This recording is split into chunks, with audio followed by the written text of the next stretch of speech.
અંકિતભાઈ એવું કે ઓફિસમાં કે કોઈ રેસિડેન્સમાં કોઈ ફેક્ટરીમાં કેમેરા લગાડી દીધા and my place is secure.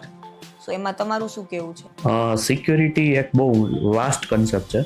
Electric સિક્યોરિટીમાં આપણે જોઈએ ને તો એમાં CCTV, boom barrier, burglar alarm system, digital locks, પછી આપણે જે એટેન્ડન્સ બાયોમેટ્રિક ડિવાઇસ આવતા હોય કોઈને એન્ટ્રી રિસ્ટ્રિક્ટ કરવા માટેના, એ આખી સિક્યુરિટી સિસ્ટમ આપણે ઇન્સ્ટોલ કરીએ ને ત્યારે કોઈ પણ એક પ્રીમાઇસીસ 100% સિક્યોર થાય. તમારી એક જર્ની બહુ યુનિક છે કે તમે સ્ટાર્ટ કર્યું ફૂડ એન્ડ બેવરેજીસ ઇન્ડસ્ટ્રીમાં, પછી તમે સિક્યોરિટી ઇન્ડસ્ટ્રીમાં જોબ કરી અને હવે તમારો બહુ મોટો બિઝનેસ છે.